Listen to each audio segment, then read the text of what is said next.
The Mutual Broadcasting System, in cooperation with Family Theater Incorporated, brings you at this time a visit from America's beloved baritone, John Charles Thomas, and the celebrated storyteller, John Nesbitt, who collaborate in words and music to present the immortal story called The Juggler of Our Lady.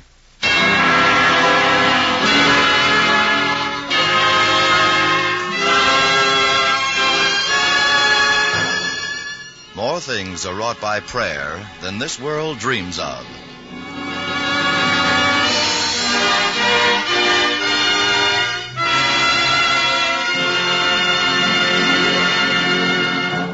Here is John Charles Thomas to tell us about a story which has become a traditional part of the Christmas season in our land.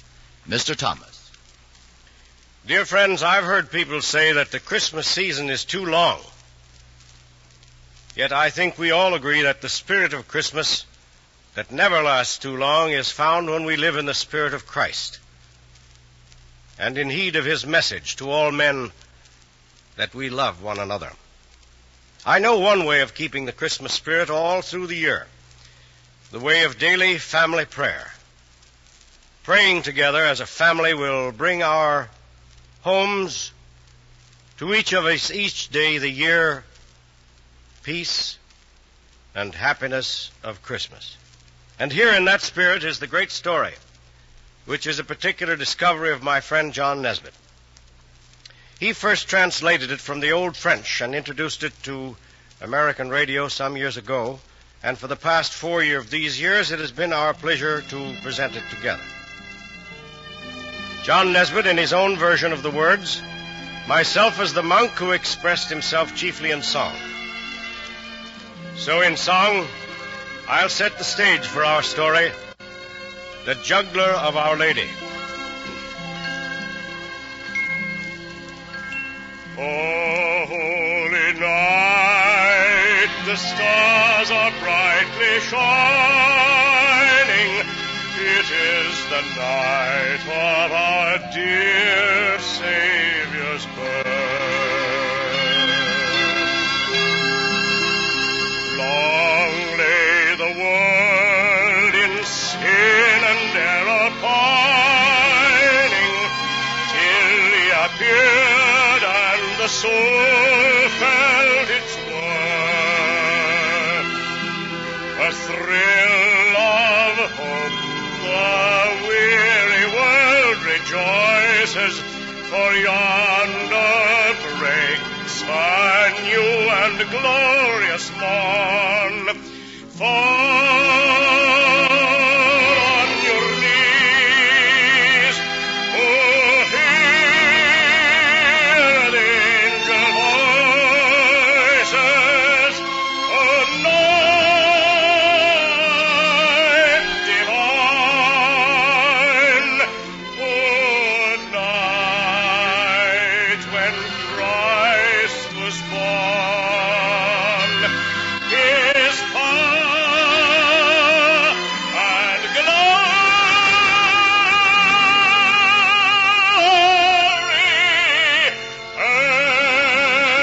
evermore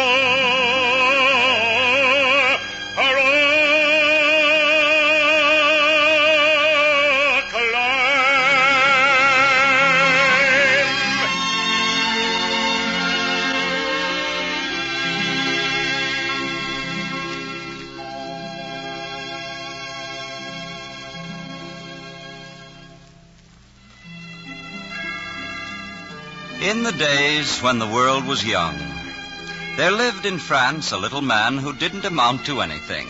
Everyone said that he didn't amount to anything, and he firmly believed this himself, for he was just a poor traveling circus entertainer. He was a juggler. He couldn't read or write, and all that he really knew how to do was to go about from town to town following the little country fairs and doing his tricks for the children and earning a few pennies a day. His first name was Barnaby, but of course he was too unimportant to have any last name at all.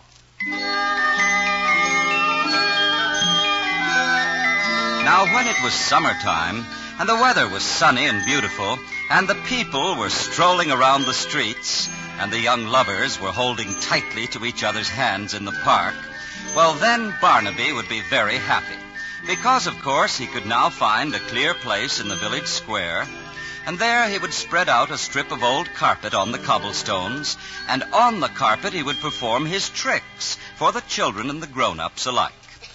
Now, Barnaby, although he knew that he didn't amount to anything, of course, was a wonderful juggler. You wouldn't believe half the things that man could do. Now, at first, he would only balance one tin pie plate on the tip of his nose. But when the crowd had collected, he would stand on his head and he would juggle 6 golden-colored balls in the air at the same time, catching them with his foot. And sometimes he could actually stand on his head and juggle 12 sharp knives instead of the golden balls and catch the knives with his feet, too. And then the people would applaud and the children would jump up and down with delight, and a whole rain of pennies would be thrown down onto Barnaby's carpet.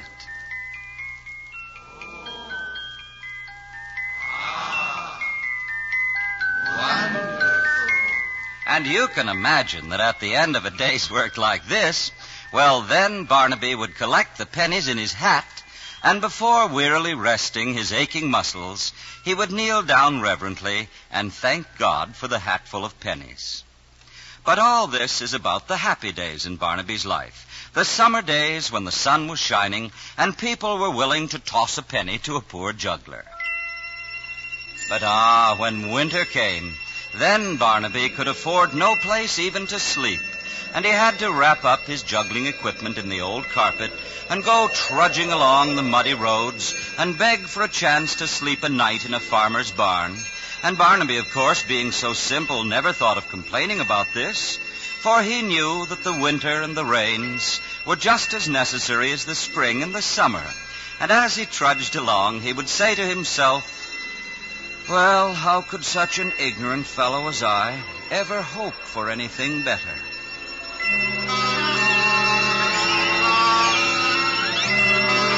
But now I must tell you that one year in France there was a terrible winter. It was the coldest, wettest winter in 100 years. It began raining in October, and there wasn't a piece of blue big enough to patch a Dutchman's pants with clear to the end of autumn. Oh, it was a terrible winter. And the poor people huddled in their thatched huts, and they slowly starved away to nothing. And it's said that the wolves came down out of the mountains, and they ran through the icy streets of Paris itself. And so you can imagine what all of this did to the little vaudeville entertainer whom my story is about. On an evening in early December, at the end of a dreary, wet day, poor Barnaby trudged along a winding country road, sad and bent, carrying under his arm the golden balls and the knives, all wrapped up in an old piece of muddy carpet. And then, as he slopped along in the mud, in over the rain and the wind, a faint sound came to Barnaby's ears. Somebody was coming up that road, and in spite of all the storm and the blizzard, that somebody was singing as happily as if it were a day in the middle of June. And Barnaby stopped and he listened, with the rain running down to the tip of his short little nose. And then, through the mist at last, Barnaby saw a strange sight. Coming slowly around a bend in the road, there was a fat white mule. And on the mule's back, with his legs sticking almost straight out on each side, well, there was a fine, fat monk. And now and then the young monk would bang the mule's side with his heels, and then he would go on singing into the storm with all of his might. Barnaby waited, and then as the mule came alongside of Barnaby, he ran along in the mud, while the young monk sang on just as cheerfully as a lark.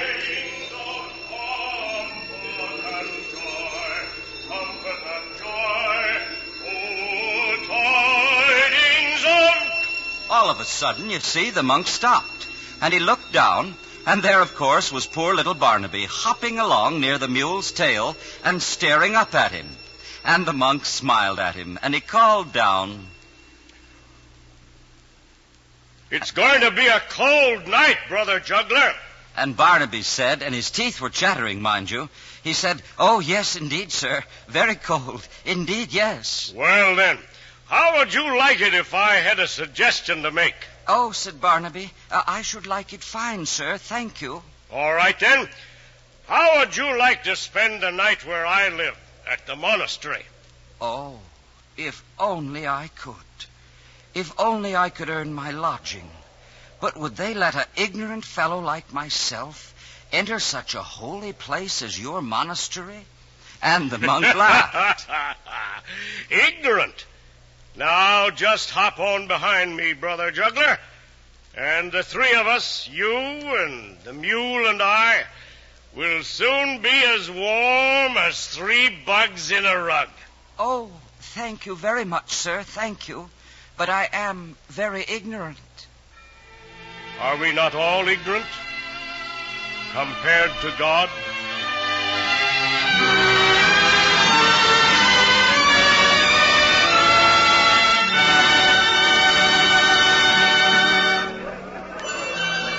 And that night, sure enough, Barnaby found himself seated at the table in the huge dining hall of that monastery. And mind you, it was blazing with candles and candlesticks, and the table was covered with enormous roasts of fine, rare beef, and legs of mutton swimming in gravy, and whole roast pigs with red apples in their mouths, and chicken pies, and enormous cakes covered with crushed almonds, and all the fresh cider that a man could hold. And although Barnaby naturally sat down at the foot of the table, together with the servants and the beggars, he looked around with the candlelight shining in his eyes, and Barnaby thought that he'd never seen such a wonderful sight this side of heaven. But suddenly, the merriment died down, and everyone was looking at Barnaby, for he'd risen and he was trembling, and he was running clear around the table right to where the lordly abbot, the head of the monastery, sat at the top, and there Barnaby sank to his knees. "Father, grant my prayer. Please let me stay in this wonderful place and work for you. I can't hope to become holy, of course, like one of you. I'm too ignorant for that. But let me work in the stables or mop up the kitchen floor and worship in the chapel with you." And then the fat, jolly monk, who'd met Barnaby on the road, turned kindly to the abbot. "This is a good man, simple and pure of heart." And so the abbot simply nodded, and that night Barnaby was given a cell of his own to sleep in. And there he put his carpet with that juggling equipment under his mattress. And before he fell asleep, he swore to himself that never again would he go back to his disgraceful, common old profession of juggling 6 golden balls and 12 sharp knives. And in the days that followed, everyone there couldn't help smiling to watch Barnaby work. Why, he would scrub the flagstones of the kitchen until they were so clean you could eat off them, and then he would polish the big copper kettles until they shone like gold, and when the chapel bells rang out for services, then he would always creep humbly in by the side door and kneel down alone in a dark corner, and yet through all of these early days, his face shone with happiness from morning until night. That is, until 2 weeks before Christmas. And then a bewildered expression began to appear upon his simple face, and slowly Barnaby's joy turned to misery and despair. For around him he saw every monk busy preparing a gift to place in the chapel on Christmas Day. Now there was Brother Maurice, who was a painter, and he could take gold and silver and rare enamels, and he could paint exquisite little miniature pictures on the corner of each page of a Bible. And then there was Brother Marbode. He was a sculptor, and he was finishing a beautiful statue of the Christ as a child, and Brother Ambrose writing a hymn, and Brother Joseph composing the music, and everywhere that Barnaby went, here were these trained and educated men following their work, each one making a gift to dedicate to God on Christmas Day. And what about Barnaby? He could do nothing. He would go to his tiny cell, and there he would unwrap his old juggling equipment from the carpet, and then he would gaze at it sadly. "I'm but a rough man, unskilled in art. I can't even read or write. All I know how to do is to perform a few stunts. Everybody here has a gift to present except me.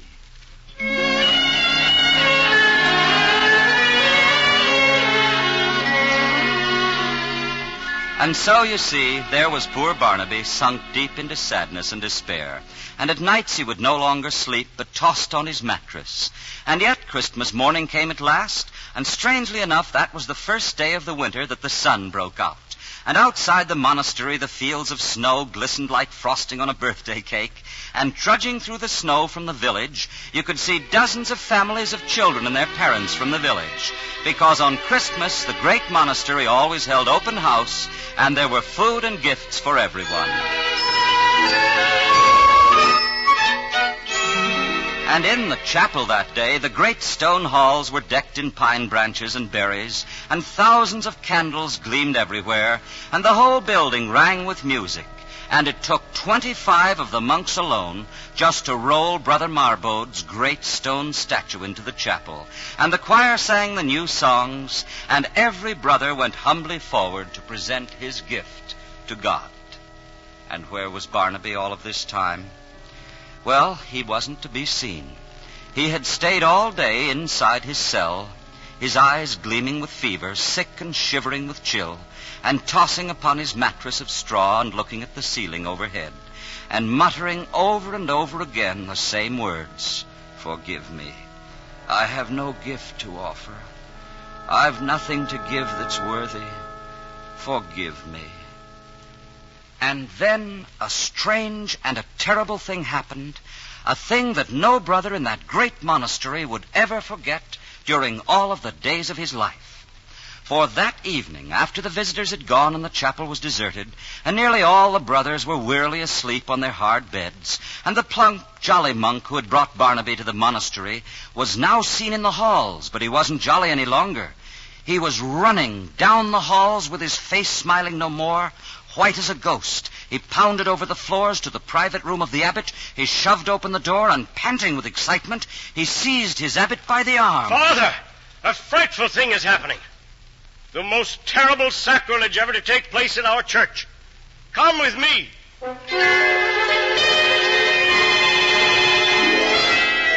Without speaking a word, the abbot joined him, and the two men ran down the corridors. They burst through a door, and they came out on the choir balcony that was at the rear of the chapel.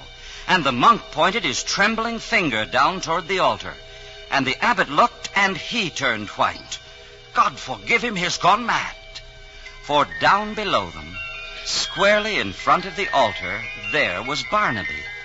And he had spread out his old strip of carpet, and kneeling reverently on one knee, he was actually juggling in the air the 6 golden balls. He was presenting his old act and giving it wonderfully. The bright knives, the shining balls, and even a tin pie plate balanced on the tip of his nose. And on his face there was a look of adoration and joy. "We must seize him and drag him away," cried the abbot. And the two men turned toward the door. And at that exact moment, a dazzling light suddenly filled the chapel. It was a brilliant beam that came directly from the altar, and both the monks sank to their knees. For as Barnaby had finished his juggling act and knelt exhausted on his carpet, they saw the statue of the Virgin Mary move. And she came down from her pedestal, and coming to where Barnaby knelt, she took the blue hem of her robe, and she touched it to his forehead, gently drying the perspiration that glistened there. And the light dimmed, and up in the choir balcony, the brother who had befriended Barnaby smiled again now with deep understanding, and he turned and he spoke very quietly to his abbot. God has accepted the only gift he had to make. Blessed are the pure in heart, for they too shall see God.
Family Theater has presented John Charles Thomas and John Nesbitt in The Juggler and Our Lady. This series of the Family Theater broadcast is made possible by the thousands of you who felt the need for this kind of program and by the mutual broadcasting system which has responded to this need. Be with us next week at this same time when our stars will be Adolphe Manjou, Gigi Perrault, and Peter Miles. And remember, the family that prays together stays together. This is the Mutual Broadcasting System.